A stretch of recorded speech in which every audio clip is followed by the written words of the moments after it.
नमस्कार दोस्तों, मैं राहुल स्वागत करता हूं आपके इस ऑनलाइन प्लेटफॉर्म देव क्लासेस बूंदी पर। दोस्तों, आप सभी का वीडियोस के ऊपर बहुत ही अच्छा प्यार मिल रहा है दोस्तों, उसके लिए आपका तहे दिल से बहुत बहुत धन्यवाद दोस्तों। साइंस और मैथ्स की वीडियो का टाइमिंग 5 बजे और 7 बजे रहता है दोस्तों।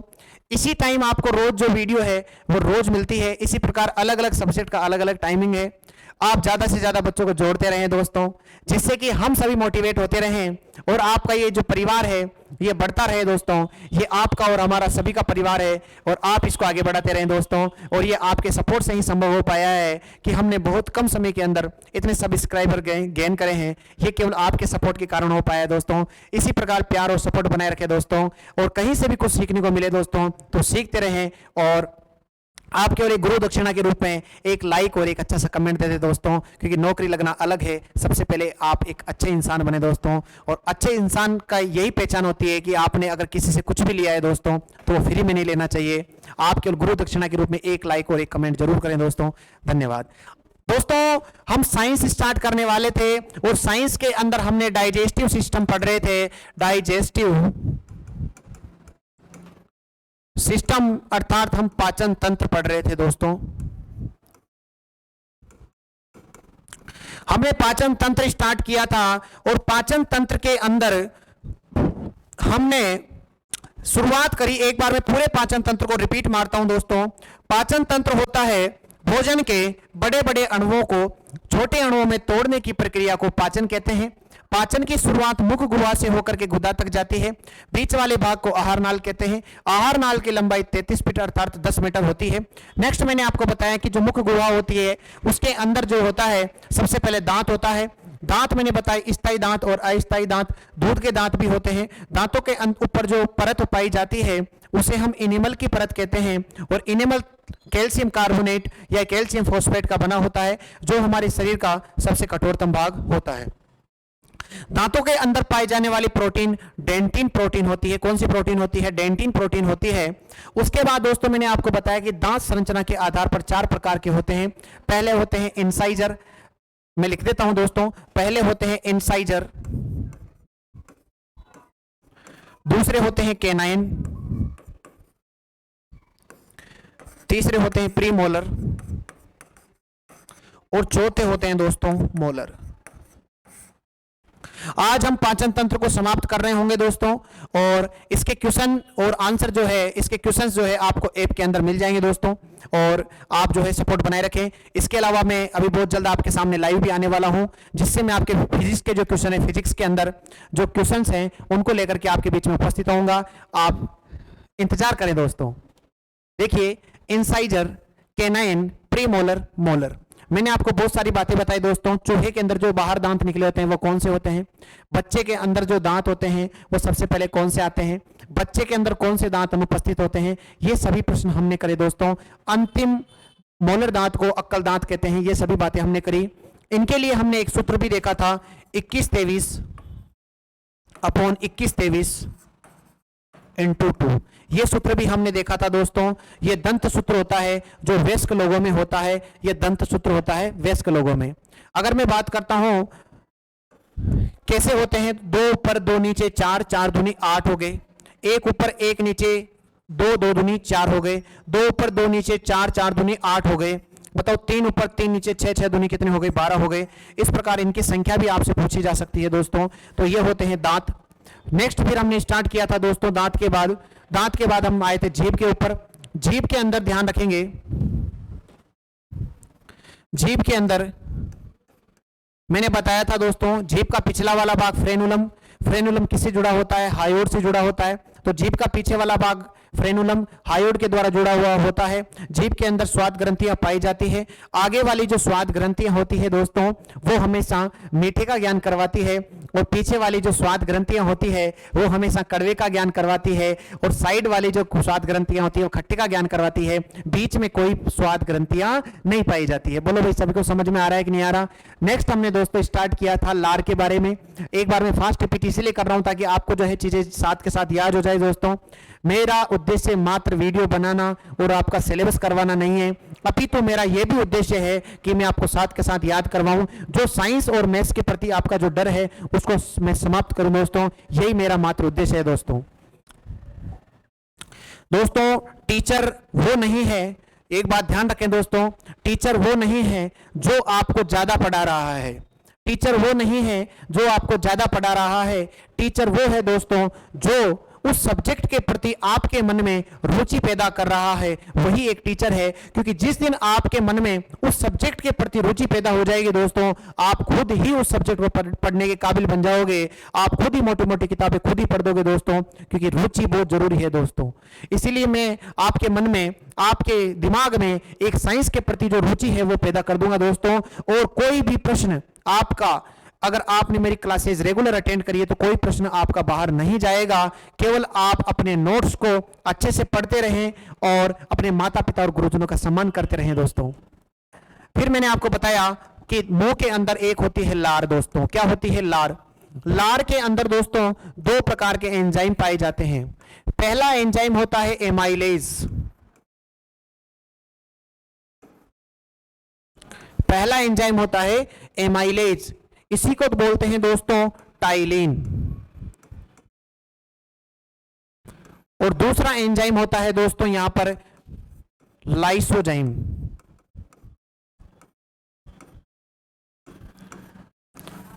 ध्यान दे दोस्तों कि एमाइलेज क्या कार्य करता है और एक लाइसोजाइम क्या कार्य करता है। मैं बात करता हूं अगर आपके सामने एमाइलेज की, तो एमाइलेज आपने देखा होगा दोस्तों, जब आप भोजन को चबाते रहते हो तो चबाते चबाते क्या होता है दोस्तों, भोजन मीठा होने लग जाता है। क्यों होता है दोस्तों भोजन मीठा? क्योंकि आप भोजन के अंदर स्टार्च खा रहे हो। क्या खा रहे हो दोस्तों? स्टार्च खा रहे हो। आपने भोजन के अंदर स्टार्च लिया, ये एमाइलेज क्या करता है दोस्तों, इस स्टार्च को माल्टोज में बदल देता है। और माल्टोज जो होता है वो स्वाद में कैसा होता है दोस्तों? मीठा होता है। इसीलिए भोजन अपने को कैसा लगता है दोस्तों? मीठा लगता है। अर्थात ये कार्य करता है एमाइलेज। एमाइलेज ये कार्य करता है। क्या कार्य करता है एमाइलेज दोस्तों? स्टार्च को माल्टोज में बदलने का कार्य करता है कौन? एमाइलेज। अगर यही मैं बात करता हूं लाइसोजाइम के बारे में, तो लाइसोजाइम क्या करता है दोस्तों? ध्यान रखेंगे, ल से लाइसोजाइम और ल से लार, अर्थात लाइसोजाइम हमेशा लार से निकलेगा। और ये लाइसोजाइम क्या कार्य करता है दोस्तों? यहां मैं इसके बारे में लिखता हूं। जो लाइसोजाइम होता है भोजन के साथ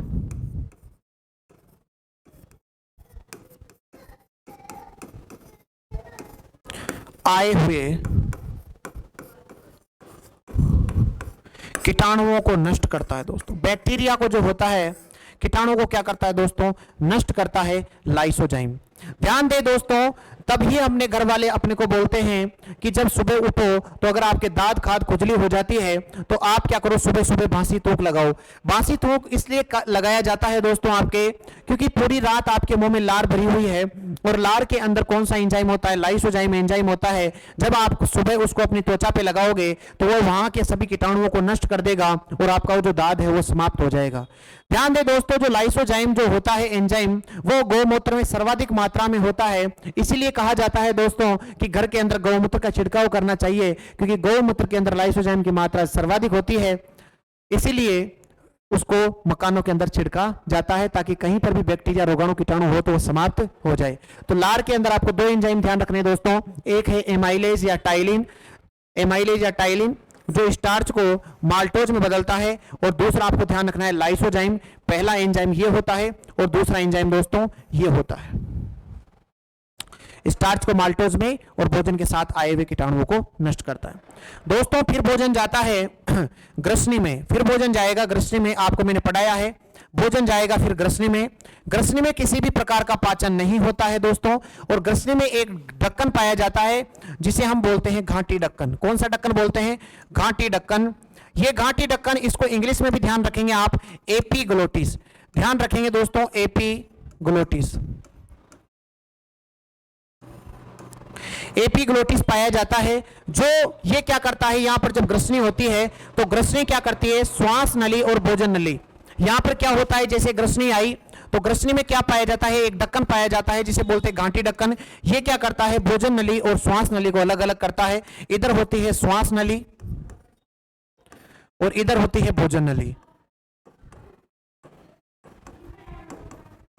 इधर होती है श्वास नली और इधर हो जाएगी दोस्तों भोजन नली। भोजन क्या करा, ग्रसनी से निकल करके भोजन क्या हो जाएगा, ग्रसनी से निकल करके भोजन नली में चला गया।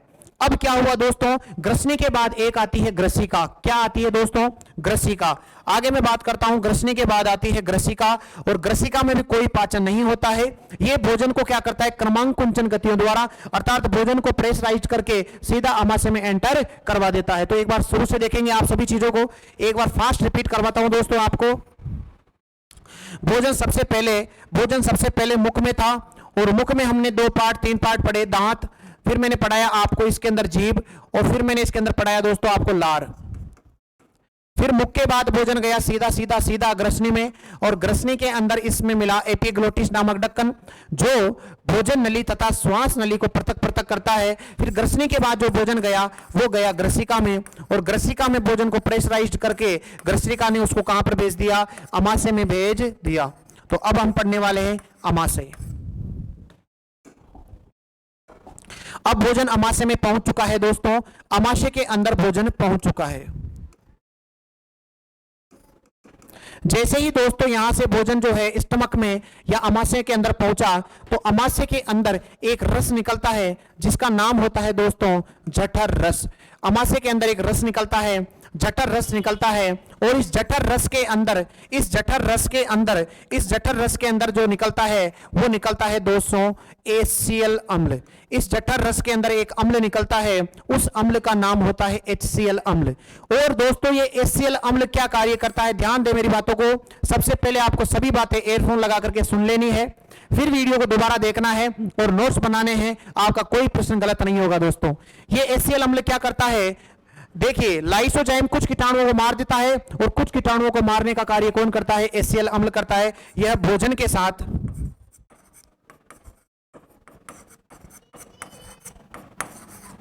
आए हुए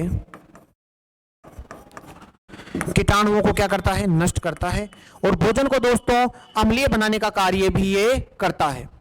अब दोस्तों आपके दिमाग में आ रहा होगा, सर HCl अम्ल तो बहुत ही घातक होता है, तो अपने पेट में जलन पैदा नहीं करता है क्या?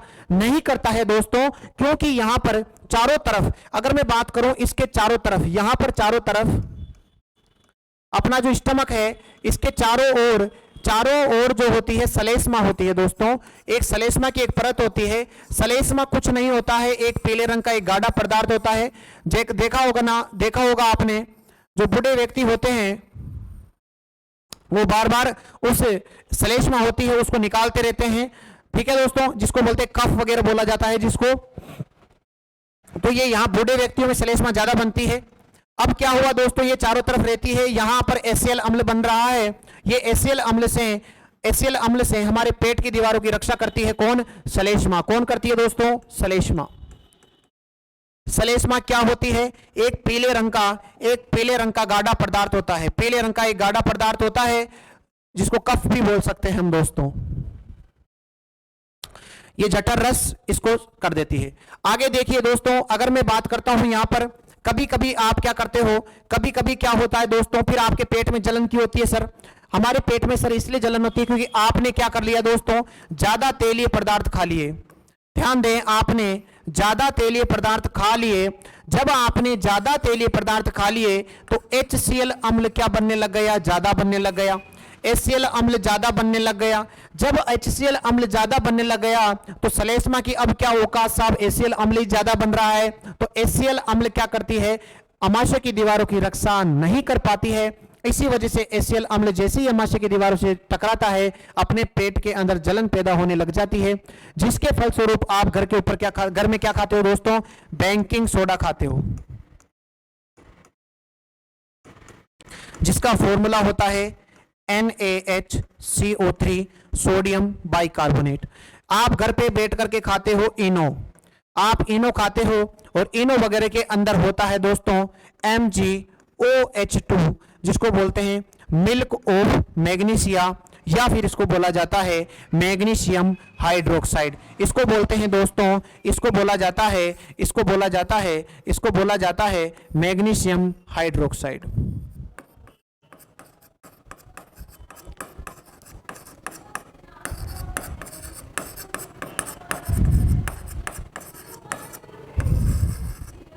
Magnesium hydroxide. तो ये सभी चीजें आपको ध्यान रखनी है दोस्तों। तो आप एक बार मैं पूरा पुनः रिपीट करता हूं। अमाशय जो होता है, अमाशय के अंदर एक रस निकलता है जिसका नाम होता है जठर रस।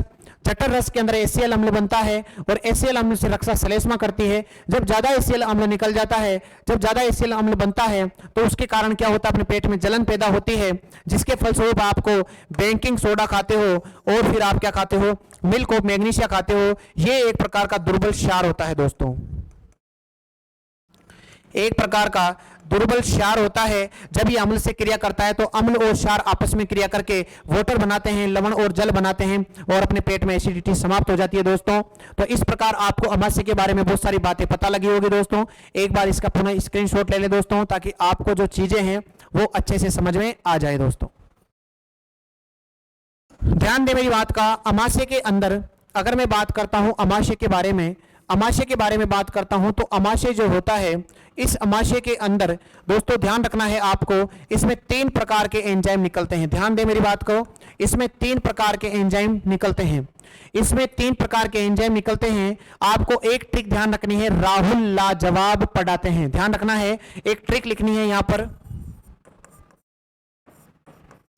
राहुल लाजवाब पढ़ाते हैं। राहुल का R लेना है दोस्तों, लाजवाब का L लेना है, पढ़ाने का P लेना है दोस्तों। ध्यान रखना है, राहुल लाजवाब पढ़ाते हैं, RLP। R का मतलब ध्यान दे दोस्तों रेनिन,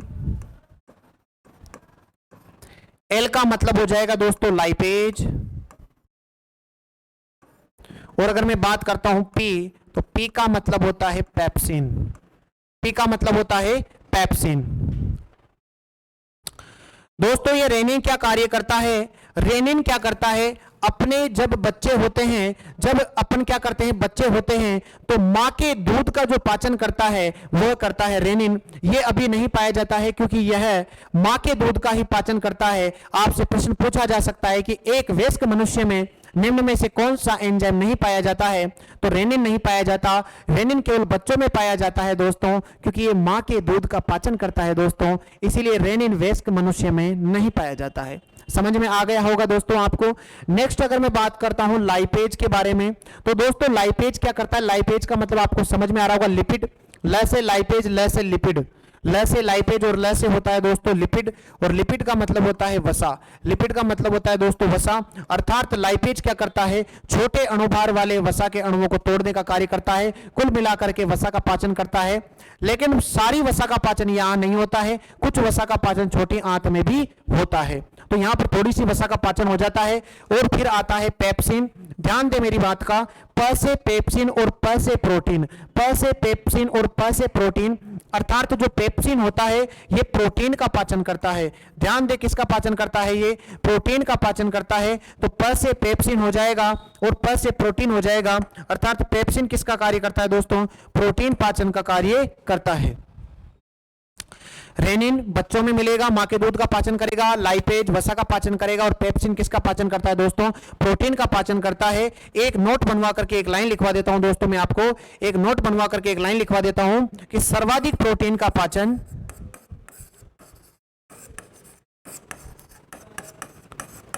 सर्वाधिक प्रोटीन पाचन अमाशय में होता है। सर्वाधिक प्रोटीन का पाचन भी कहां पर होता है दोस्तों, अमाशय में ही होता है। अमाशय कंप्लीट हो जाता है दोस्तों। नेक्स्ट हम पढ़ते हैं भोजन जो है दोस्तों। अब यहां से भोजन गया मुंह के अंदर दोस्तों, मुख गुहा से होता हुआ ग्रसनी में गया। ग्रसनी में दो प्रकार का, एक प्रकार का यहां पर मिला एपिग्लोटिस ढक्कन, जहां से भोजन श्वास नली और भोजन नली में गया। फिर यहां से भोजन गया ग्रसिका में। ध्यान दे ग्रसनी और ग्रसिका में कोई पाचन नहीं होता है। फिर भोजन यहां से ग्रसिका से सीधा होता हुआ अमाशय के अंदर प्रवेश करा, और अमाशय के अंदर उसका थोड़ा सा पाचन हुआ, जहां प्रोटीन का पूर्ण पाचन हो गया, अर्थात प्रोटीन का सर्वाधिक पाचन यहां पर हो चुका है। अभी प्रोटीन का पाचन बकाया है, लेकिन अगर आपसे पूछा जाए कि सर्वाधिक प्रोटीन का पाचन कहां पर होता है दोस्तों, तो वो अमाशय में ही होता है। फिर भोजन जो है अमाशय से होता हुआ फिर दोस्तों ध्यान दें छोटी आंत में चला जाता है। किस में चला जाता है दोस्तों, छोटी आंत के अंदर भोजन चला जाता है, और छोटी आंत के बाद जो भोजन है वो बड़ी आंत में चला जाता है, बड़ी आंत के अंदर चला जाता है। बड़ी आंत के अंदर भोजन चला जाता है। ध्यान दें मेरी बात को, ध्यान दें एक बार दोस्तों कि ये जो छोटी आंत है, सर इतनी बड़ी है छोटी आंत, फिर भी इसका नाम छोटी आंत है, क्यों? और ये बड़ी आंत देखिए दोस्तों कितनी सी बड़ी आंत है, फिर भी इसका नाम बड़ी आंत क्यों है दोस्तों? बड़ी आंत क्यों है? मैं आपको इसका एक रीजन बताता हूं दोस्तों। आज मैं आपको इसका रीजन बताता हूं। देखिए, छोटी आंत को छोटी आंत इसलिए बोलते हैं क्योंकि इसकी जो गुहा होती है, अर्थात ये पतली होती है, इसकी गुहा क्या होती है? पतली होती है, इस वजह से इसको छोटी आंत बोलते हैं। और बड़ी आंत की देखिए गुहा कितनी मोटी है, इस वजह से इसको बोलते हैं दोस्तों बड़ी आंत बोला जाता है। तो अब भोजन अमाशय से किसके अंदर प्रवेश कर गया दोस्तों? छोटी आंत के अंदर प्रवेश कर गया। आगे देखिए दोस्तों, भोजन जैसे ही छोटी आंत में प्रवेश किया तो ध्यान दें छोटी आंत के अंदर, छोटी आंत के 3 भाग होते हैं। छोटी आंत के 3 भाग होते हैं। ध्यान दें छोटी आंत के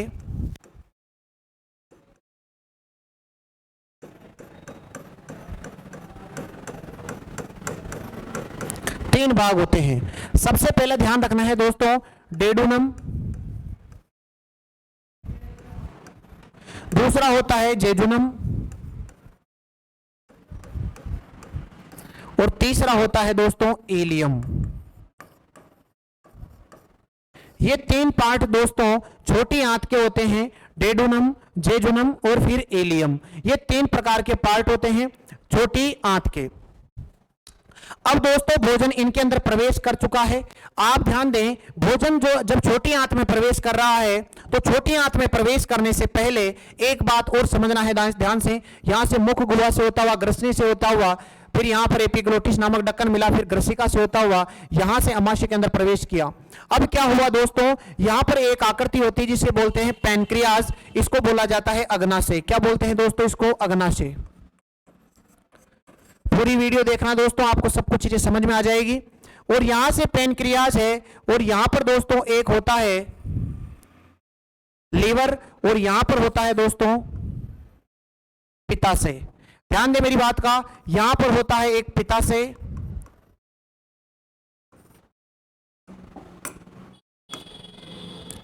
यहां पर होता है एक पित्ताशय, इस जगह होता है पित्ताशय, और पित्ताशय से जस्ट नीचे की साइड होता है लीवर। अब क्या हुआ, भोजन किस में जाएगा दोस्तों? फिर छोटी आंत में चला जाएगा, और फिर भोजन छोटी आंत से होता हुआ बड़ी आंत में चला जाएगा। यहां से समझना है ध्यान से एक बार कि सर जब भोजन यहां से अमाशय से आता है तो अग्नाशय जो होता है एक रस निकालता है दोस्तों, अग्नाशय एक रस निकालता है,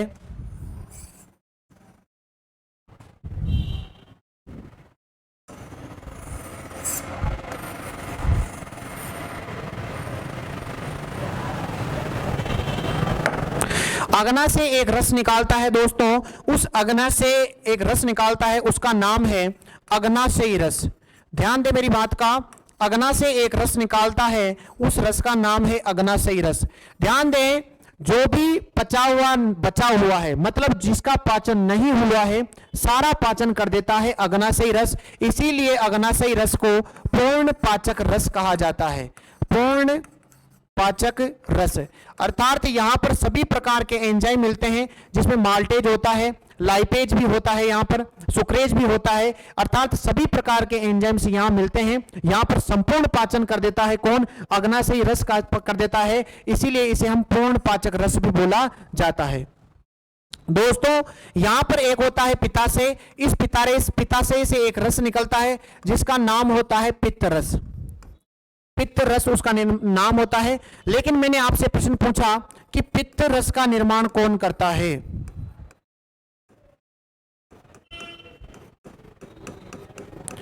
और मैंने एक प्रश्न पूछा आपसे कि पित्त रस का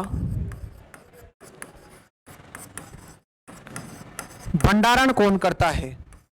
तो आपको ध्यान रखना है दोस्तों, पित्त रस का जो अगर मैं बात करता हूं निर्माण, तो जो नीचे लीवर होता है ये इस पित्त रस का निर्माण करता है, और लीवर इसका निर्माण करने के पश्चात ये लीवर क्या करता है? इस पित्त रस को पित्ताशय को दे देता है। अर्थात पित्त रस का भंडारण कौन करता है? पित्ताशय करता है दोस्तों।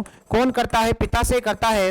ये पित्ताशय इसका भंडारण कर लेता है, और जैसे ही यहां से भोजन आता है, यहां से भोजन इसके अंदर आ रहा है, भोजन यहाँ पर आया और भोजन आने के बाद अग्नाशय से एक रस आकर के मिल जाता है जिसे बोलते हैं अग्नाशयी रस, और इधर से एक रस आया पित्ताशय से एक पित्त रस। ये भोजन को क्या कर देते हैं दोस्तों, क्षारीय दे देते हैं, अर्थात क्षारीय माध्यम कर देते हैं,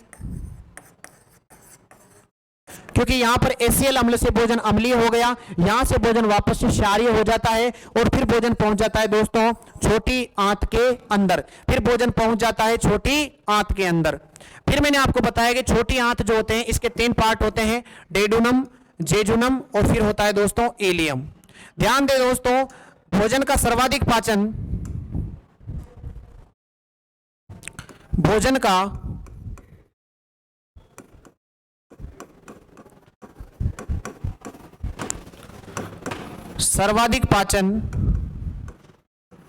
सर्वाधिक पाचन छोटी आंत में होता है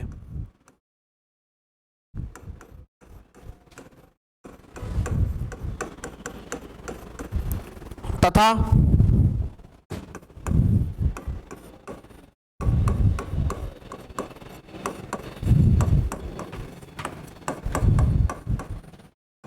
भोजन का अंतिम पाचन भी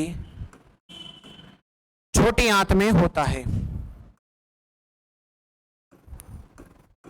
छोटी आंत में होता है। भोजन का सर्वाधिक पाचन भी छोटी आंत में होगा, और भोजन का जो, अगर मैं अंतिम पाचन की बात करता हूं कि इसके बाद कोई भोजन का पाचन नहीं होता, तो कि सर बड़ी आंत क्या कार्य करती है, अभी आगे बताने वाला हूं कि बड़ी आंत क्या कार्य करती है। तो आपको एक बार मैं फास्ट रिपीट करवा देता हूं दोस्तों। भोजन जैसे ही छोटी आंत में आता है उससे पहले भोजन के अंदर आकर के अग्नाशयी रस मिलता है जिसे हम पूर्ण पाचक रस कहते हैं। अगर मैं बात करता हूं पित्ताशय से एक रस आकर के मिलता है जिसे हम पित्त रस कहते हैं। पित्त रस का भंडारण पित्ताशय करता है और पित्त रस का निर्माण लीवर करता है। पित्त रस और अग्नाशय रस आकर के मिलकर के भोजन को क्षारीय बना देते हैं और भोजन फिर छोटी आंत में आ जाता है जहां पर उसका सर्वाधिक पाचन होता है, अर्थात बचा कुचा सारा पाचन वहां पर हो जाता है, और भोजन का अंतिम पाचन भी छोटी आंत में ही होता है। और छोटी आंत के 3 भाग होते हैं, 3 भागों में आपको ध्यान रखना है, डेडुनम, जेजुनम और फिर इलियम। इस प्रकार आपको ध्यान रखनी है दोस्तों सभी बातें।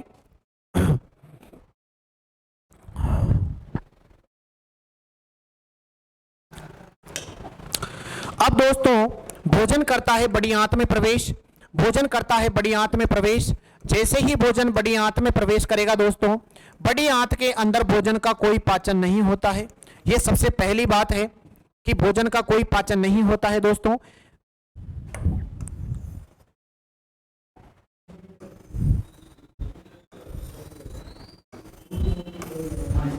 यहां पर है बड़ी आंत, बड़ी आंत के अंदर भोजन का कोई पाचन नहीं होता है, भोजन का कोई पाचन नहीं होता है। भोजन का कोई पाचन नहीं होता है तो सर बड़ी आंत में होता क्या है, तो बड़ी आंत के अंदर, बड़ी आंत के अंदर पानी का भोजन, पानी का पाचन होता है। तो यहां लिखेगा मैं हम पानी का अवशोषण होता है। जो भोजन के साथ जितना भी पानी बचा हुआ है उस पानी का जो अवशोषण है वो कहां पर होता है दोस्तों, बड़ी आंत के अंदर होता है। मैंने आपको बताया कि छोटी आंत जो होती है, छोटी आंत के अंदर भोजन का पाचन होता है और सर्वाधिक पाचन भी छोटी आंत में होता है और अंतिम पाचन भी छोटी आंत में होता है। अगर मैं बात करता हूं बड़ी आंत की, तो बड़ी आंत के अंदर कोई पाचन नहीं होता है। इसको कैसे याद रखना है दोस्तों, कैसे याद रखना है कि रोटी के बाद ही पानी पिया जाता है, रोटी के बाद ही पानी पिया जाता है। तो रोटी का जो पाचन है वो छोटी आंत में होता है और पानी का अगर मैं अवशोषण की बात करता हूं तो वह बड़ी आंत में होता है दोस्तों। फिर मैंने बात करी आपसे बड़ी आंत के 3 भाग होते हैं दोस्तों। कितने भाग होते हैं? 3 भाग बड़ी आंत के होते हैं, सिक्कम, कोलम और तीसरा होता है दोस्तों रेक्टम। 3 भाग जो होते हैं दोस्तों बड़ी आंत के होते हैं, सिक्कम, कोलम और रेक्टम। इस प्रकार आपको जो है बड़ी आंत ध्यान में रखनी है दोस्तों। बड़ी आंत के अंदर पानी का पाचन हो जाता है, उसके अंदर भोजन जो है वो सीधा मलाशय में पहुंचता है और मलाशय में 3 से 4 घंटे रहने के पश्चात, 3 से 4 घंटे रहने के पश्चात गुदा द्वारा भोजन बाहर आ जाता है। इस प्रकार ये एक पाचन की पूरी प्रक्रिया चलती है दोस्तों। आपको ध्यान रखना है कि जो मल होता है, मल के अंदर गंध का कारण क्या होता है, तो ध्यान दे मेरी बात को। मैं नोट बना करके एक लाइन लिखवा देता हूं आपको कि मल के अंदर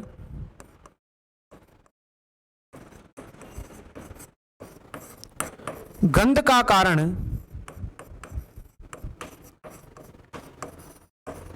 इंडोल होता है। एक प्रकार का यौगिक होता है दोस्तों, जैसे अमोनिया हो गया, जैसे मूत्र के अंदर बिलवर्डिन और बिलरुबिन, पित्ताशय जो होता है उसके अंदर पित्तरस निकलता है, और उस पित्तरस के अंदर दो प्रकार के वर्णक पाए जाते हैं, एक होता है बिलरुबिन, एक होता है बिलवर्डिन। आपने देखा होगा दोस्तों, जब भी हम धूप के अंदर ज्यादा विचरण करते हैं, धूप के अंदर ज्यादा चलते हैं, तो अपने मूत्र जो होता है वो अत्यधिक मात्रा में आता है, और दूसरी बात जो मूत्र का कलर है वो अत्यधिक पीला हो जाता है दोस्तों। ये किसके कारण होता है? क्योंकि मूत्र के अंदर बिलवर्डिन जो होता है उस वर्णक की मात्रा बढ़ जाती है, और बिलवर्डिन का कलर जो होता है वो पीला होता है, और इसी कारण दोस्तों पीलिया रोग के अंदर व्यक्ति पीला भी पड़ जाता है, क्योंकि उसके अंदर बिलवर्डिन जो होता है या जो बिलरुबिन होता है इसकी मात्रा बढ़ जाती है दोस्तों। तो इल्डोल के कारण क्या होता है? अपने मल के अंदर गंध आती है दोस्तों। एक बार मैं फास्ट रिपीट करता हूं दोस्तों आपके सामने। आज पाचन तंत्र हम समाप्त करेंगे दोस्तों। इसके वीडियोज आपको पहले मिले भी होंगे। तो मैंने बताया आपसे कि पाचन की शुरुआत कहां से होती है। पाचन की शुरुआत मुख से होती है, और मुख के अंदर दोस्तों दांत होते हैं, जीभ होती है और लार होता है। दांतों के बारे में बताया मैंने, इनेमल की परत वगैरह पाई जाती है, कैल्शियम कार्बोनेट और कैल्शियम फॉस्फेट की बनी होती है। दांत चार प्रकार के होते हैं, इंसाइजर, कैनाइन, प्रीमोलर, मोलर। फिर उसके अंदर मैंने बताया दंत सूत्र क्या होता है, 21-23/21-23/2 होता है। इस प्रकार आपको जो है दांत होते हैं, स्थायी होते हैं, अस्थायी होते हैं दोस्तों। फिर मैंने जीभ के बारे में बताया, जीभ के जो आगे वाली होती है वो मीठे का ज्ञान करवाती है, पीछे वाली कड़वे का ज्ञान करवाती है, साइड वाली खट्टे का ज्ञान करवाती है। जीभ का पिछला वाला भाग फ्रेनुलम जो होता है वो हायोइड के द्वारा जुड़ा हुआ होता है। फिर मैंने आपको बताया लार के अंदर दो प्रकार के एंजाइम निकलते हैं। पहला एंजाइम होता है एमाइलेज, जो स्टार्च को दोस्तों किस में बदलता है? माल्टोज में बदलता है। और दूसरा होता है लाइसोजाइम, जो भोजन के साथ आए हुए कीटाणुओं को नष्ट करता है दोस्तों। फिर भोजन जाता है ग्रसनी के अंदर। ग्रसनी में एक ढक्कन पाया जाता है जिसको बोलते हैं एपिग्लोटिस। एपिग्लोटिस को गांठी ढक्कन बोला जाता है, जो श्वास नली और भोजन नली को क्या करता है? पृथक पृथक करता है। भोजन ग्रसनी के बाद ग्रसिका में जाता है, जहां भोजन क्रमांक कुंचन गतियों द्वारा अमाशय के अंदर प्रवेश करता है। अमाशय के अंदर जठर रस पाया जाता है, और जठर रस के अंदर एसियल अम्ल पाया जाता है। और एसियल अम्ल से कौन रक्षा करती है? श्लेष्मा एसियल अम्ल से रक्षा करती है। श्लेष्मा क्या होती है? एक पीले रंग का एक गाढ़ा पदार्थ होता है जो एसियल अम्ल से अमाशय की दीवारों की रक्षा करती है। फिर मैंने आपको बताया दोस्तों उसके अंदर बताया आपको कि जो अमाशय होता है उसके अंदर तीन प्रकार के एंजाइम निकलते हैं। फिर मैंने आपको ट्रिक बताई, राहुल लाजवाब पढ़ाते हैं।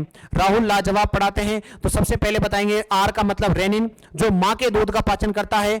एल का मतलब लाइपेज, जो वसा का पाचन करता है। और प से पेप्सिन, और प से प्रोटीन। पेप्सिन क्या करता है? प्रोटीन का पाचन करता है। इस प्रकार अमाशय से भोजन क्या करता है? छोटी आंत में प्रवेश करता है। उससे पहले अग्नाशय से अर्थात पेन क्रिया से एक अग्नाशयी रस आता है जिसको पूर्ण पाचक रस बोला जाता है। और पित्ताशय से एक रस आता है जिसे अपन पित्त रस कहते हैं। और पित्त रस का जो निर्माण है वो तो लीवर करता है, और उसका भंडारण कौन करता है? पित्ताशय करता है। और जैसे ही भोजन छोटी आंत में होता है तो छोटी आंत में तीन भाग होते हैं, सिक्कम, कोलम, रेक्टम। बड़ी आंत के तीन भाग होते हैं, सिक्कम, कोलम और रेक्टम। और छोटी आंत के होते हैं डेडुनम, जेजुनम और इलियम। इस प्रकार भोजन छोटी आंत से होता हुआ, छोटी आंत के अंदर ध्यान रखें सबसे ज्यादा पाचन कहां पर होता है? छोटी आंत में होता है। सबसे अंतिम पाचन भी छोटी आंत में होता है। बड़ी आंत के अंदर जल का अवशोषण होता है। तीन भाग बड़ी आंत के होते हैं दोस्तों। इस प्रकार हमने बड़ी आंत पढ़ी, और बड़ी आंत के बाद भोजन मलाशय में प्रवेश करता है। मलाशय के अंदर 3 से 4 घंटे रहने के पश्चात इल्डोल के कारण जो होता है भोजन के अंदर गंध महसूस होती है। आगे देखिए दोस्तों,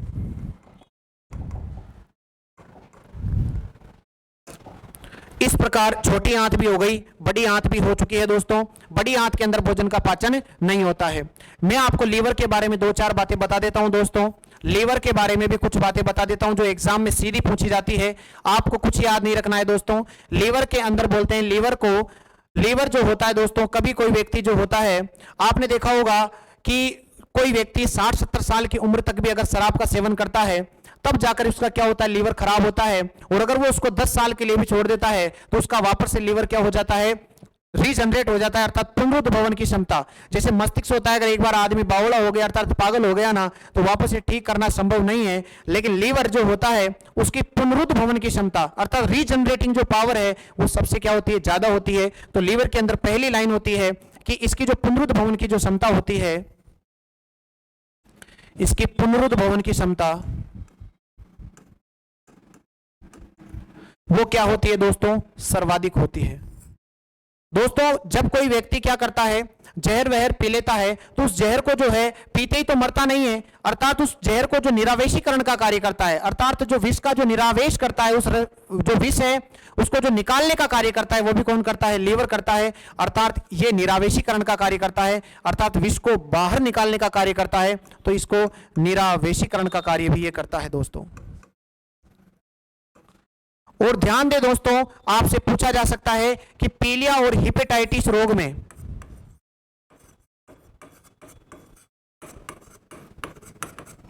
पीलिया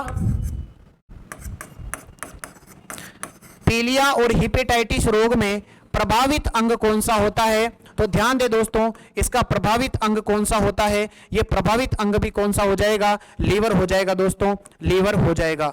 आपको ध्यान रखना है कि जो लीवर होता है ये लगभग 1.5 किलो वजन का होता है दोस्तों, और इसकी पुनरुद्भवन की जो क्षमता होती है वो सर्वाधिक होती है, निरावेशीकरण का कार्य करता है। और हिपेटाइटिस और पीलिया रोग के अंदर जो प्रभावित अंग है वो लीवर ही होता है दोस्तों। इस प्रकार अपना जो डाइजेस्टिव सिस्टम है दोस्तों उसको हमने भली भांति पूर्वक समाप्त किया। उम्मीद करता हूं आपको सभी चीजें समझ में आई होगी, और अगर आपको समझ में आई है और मेहनत अच्छी लग रही है दोस्तों, तो आप वीडियो को ज्यादा से ज्यादा शेयर करें, अपने दोस्तों तक भी इस वीडियो को पहुंचाएं, और लाइक और कमेंट्स में कोई कमी नहीं रखें दोस्तों, और चैनल को सब्सक्राइब जरूर करें और बेल आइकन के बटन को जरूर दबाएं, जिससे कि आने वाले सभी वीडियोस आपको प्राप्त हो सके। धन्यवाद दोस्तों, मिलते हैं नेक्स्ट वीडियो के अंदर। Thank you.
नमस्कार नमस्कार